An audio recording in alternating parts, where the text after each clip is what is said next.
Welcome once again in the class of water resource engineering. We have seen the reservoir in last lecture, and its types. Now we are going to see the capacity elevation and area elevation curve, and even, if possible, the different levels in the reservoirs. So capacity elevation and area elevation curve of a reservoir life. Whatever be the size or use of reservoir, the main function of reservoir is to store the water and thus to stabilize the flow of water. Therefore, most important physical characteristic of reservoir is nothing but its storage capacity. The capacity of reservoir is determined from the contour maps of the area. A topographic survey of dam is carried out and a contour map such as shown in figure is drawn. The area enclosed within each contour can be measured with a planimeter. So you might have seen or learned how to calculate the area of irregular shape with the planimeter, either with the manual or mechanical planimeter or with the digital planimeter. So same way, we are going to determine the area of each contour. As here you can see,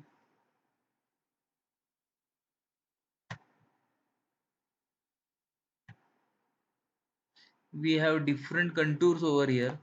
So each contour shows a different level up to this last contour.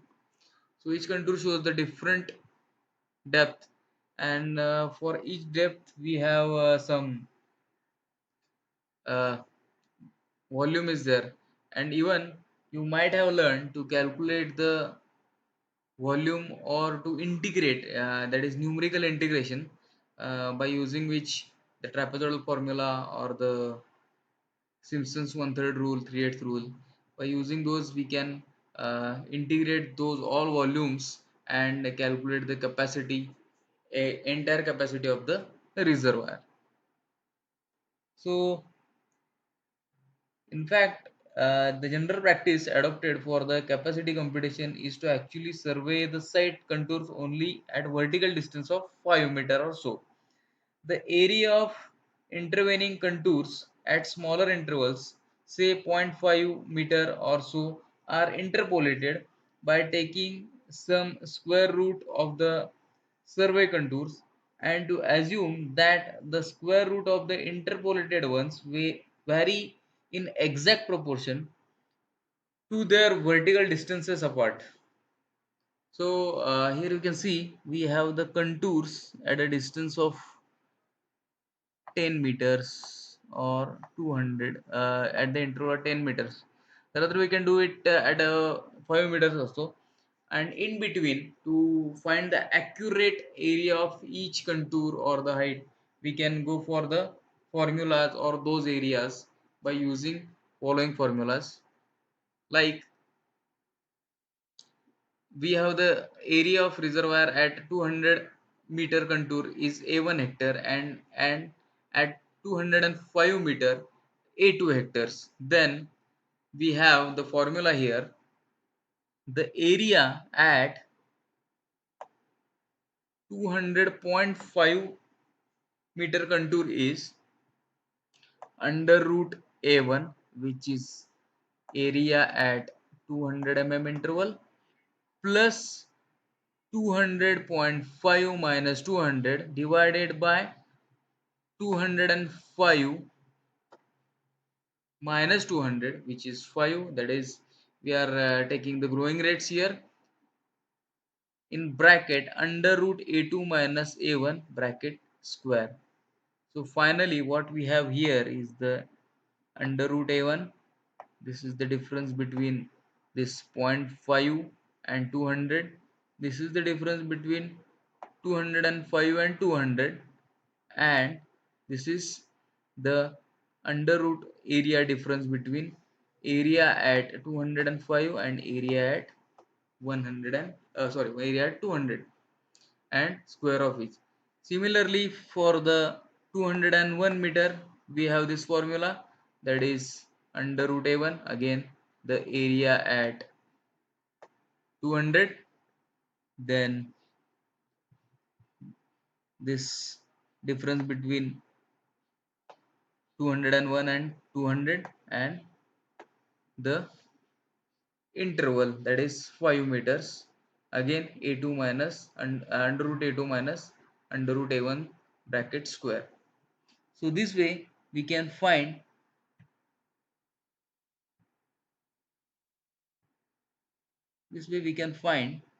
the area of at zero point 0.5 meter interval. Similarly, we have here the area of 204 meter contour. That is again the same formula we are using. So this way we can calculate the area of different contour intervals. So in this way, the areas can be computed at sufficiently low contour interval, that is zero point 0.5 meter, and which can be used to determine the incremental volumes, that is delta S, stored between two successive contours by using simple average method. That is by multiplying the average of two areas at two elevations by the elevation difference, that is delta H. The summation of these incremental volumes below any elevation is storage volume below that level. So instead of using the simple average formula, that is delta S, which is the incremental volume, equals to A1 plus A2 divided by 2 into delta H. Sometimes the formula del delta S equals to delta H divided by 3 into bracket A1 plus A2 plus under root A1 A2 can also be used, where A1 A2 represent the area at zero point 0.5 meter contour interval. Then we have the Prismodel formula, that can be also preferably where three consecutive sections at equal heights are taken.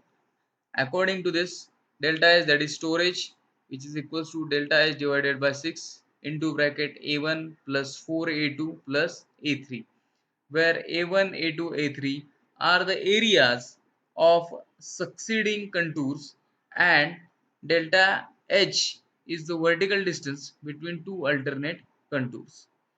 It thus become evident that areas at different elevation, that is contours, as well as the storage at different elevation can be mechanically or mathematically worked out and both plotted on the graph paper. So to obtain area elevation curve and storage elevation curve, which has been shown in this figure, so here you can see we have the capacity, we have the elevation, and we have the water spread area. So here we are going to see area elevation curve and capacity elevation curve. So this is the capacity elevation curve or the capacity curve, and this is area elevation or water spread area curve. This shows how much water has been spread at what interval. As you can see over here, at 200 mm we have the zero water spread, 200 meter. Then at 210 we have slightly more water spread in square meters. So this is going to increase in this way, and at around 250 to 260 it has water spread into somewhat 50 square meter. And here we have the capacity elevation curve, or that is capacity curve. So as per the elevation it grows in this way.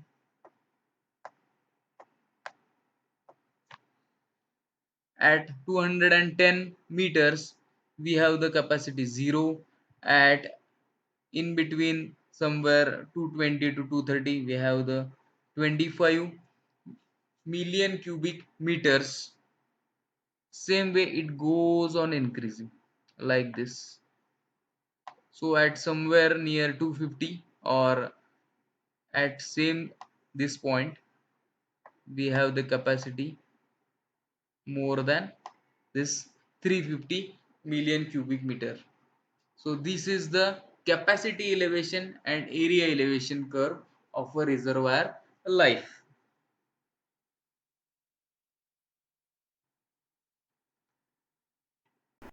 So another method for computing the capacity may be the use of integration techniques.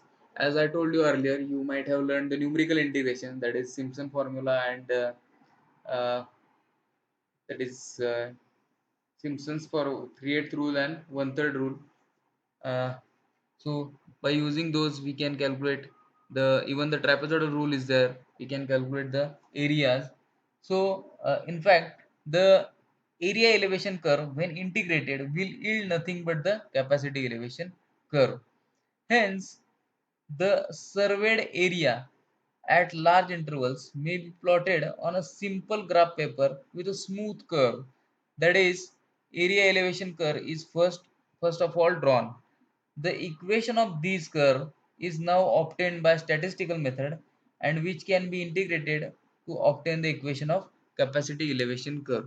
So as I have told you earlier, here we can calculate the volumes of these these contour intervals, that is, we can see over here these 160, 170.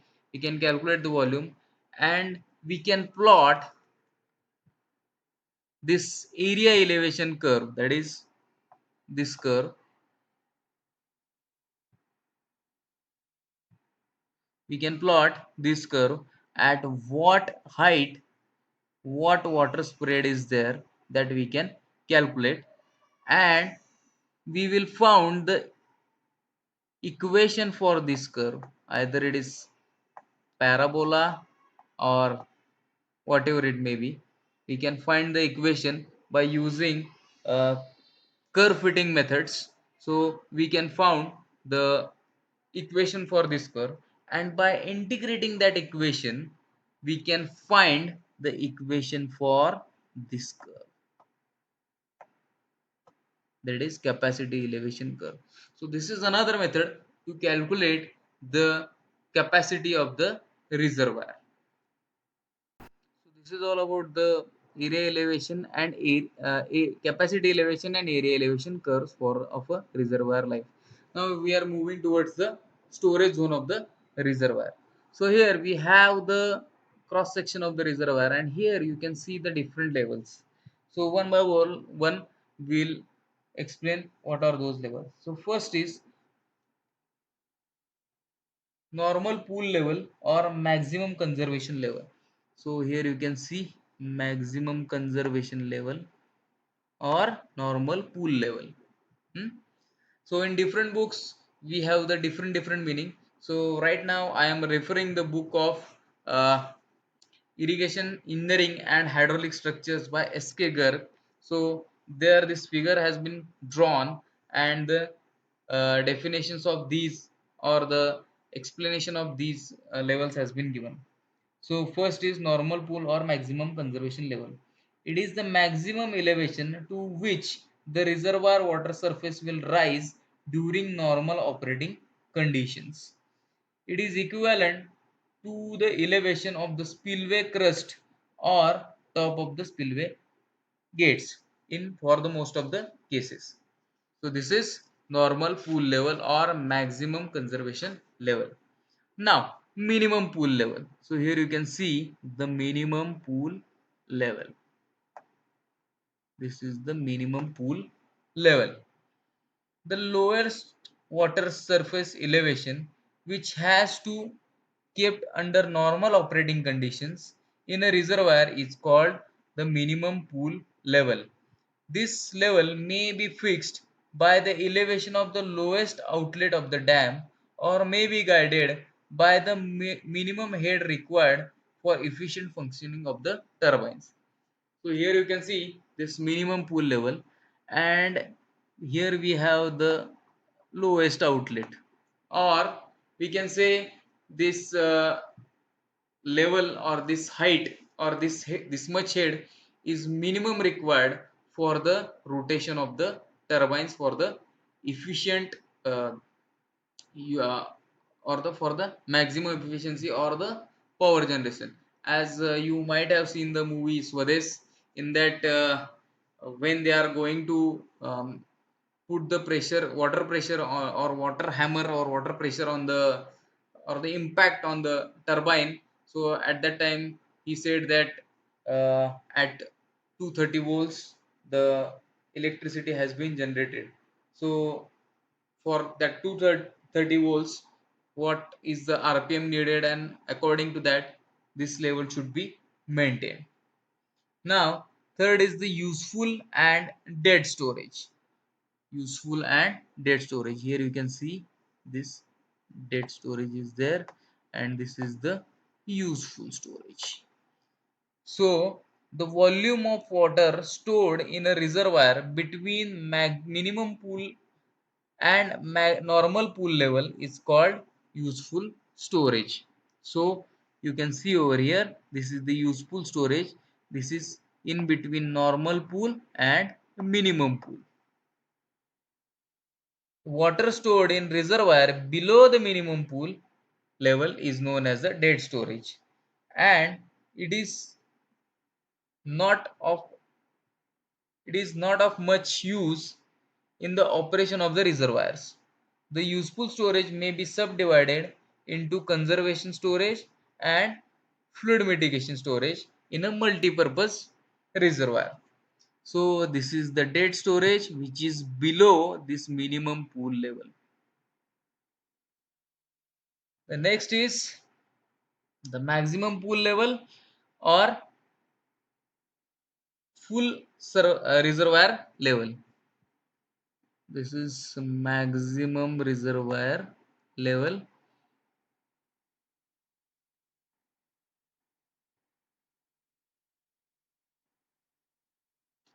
So during high floods, water is discharged over spillway but will cause the water level to rise in the reservoir above the normal pool level.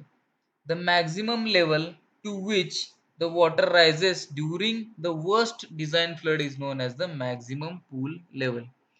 So sometimes here you can see this water is flowing from the this crust or the wall.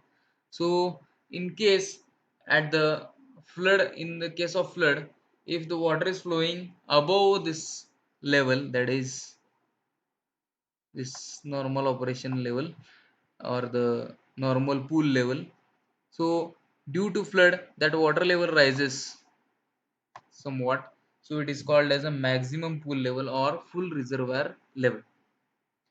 Now the surcharge storage.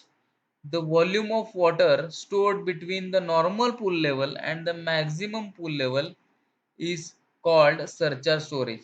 Surcharge storage is an uncontrolled storage in sense that it exists only till the flood in progress, and it cannot be retained for the later use. So this is the surcharge storage over here, this particular thing. This is the surcharge storage. As you can see over here, this is the surcharge storage.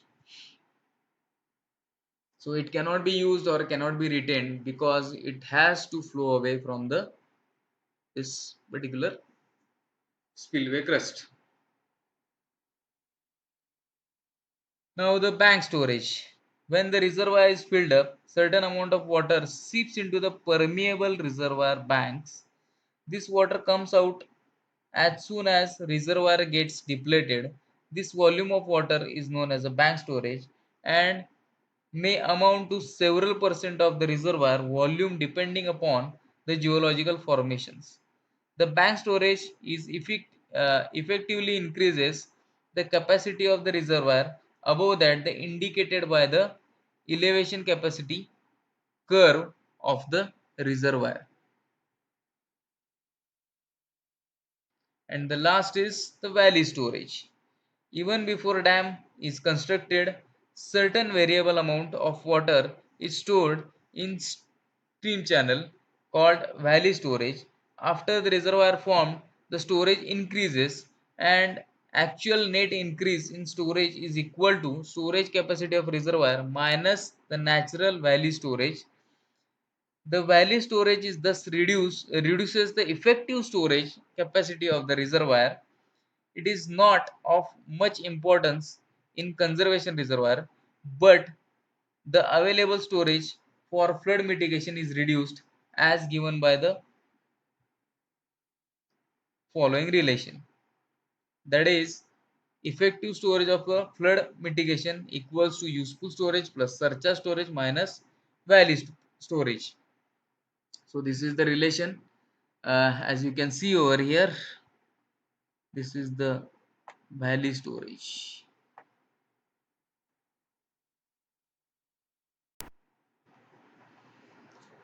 So basically, you might have seen the phenomena in case of the wells, which we used to have at the our farms. As the water level gets depleted, uh, there are few water streams which are coming out from the river like this. Suppose this is the well, and sometimes when the water levels get depleted, suppose this is the water level, so at that time some water comes from these sides. We can clearly see that amount of water, and that is depending upon the geological structure. That is, if the some layers are there, this is the impermeable layer, this is suppose impermeable layer, and this is permeable layer. So water tends to come from this way. If the level is high, water get into this layer, and when this level comes down, water comes out from the this. When the that well level depleted, water comes out from this pervious layer. So likewise in case of dam also these things are there, so it is called as a bank storage. So it depends on the geological formation what type of uh, that layers we have in, even depends on the faults or something like that. So these are things there. And in case of the valley storage we have seen here, this is the initial capacity of the that valley to store the water, uh, but after constructing that the dam, that level has been increased up to this level. So initially it is like this, that river flows from here, but we have constructed this dam, so it has been increased. I will clear the screen so that uh, so initially the level is like this, and this much amount of water has been stored in this valley, but after construction of this dam we have increased this level up to this. So this is the valley storage, and this is, so effective storage capacity of this dam is, after deducting this, we have the capacity, that is surcharge capacity and all this thing, and this is the capacity after deducting this much storage. So this is about the valley storage. So this is all about the storage zones of the reservoir. This is all for today's lecture. In coming lecture we are going to see the site selection, then different surveys. So thank you.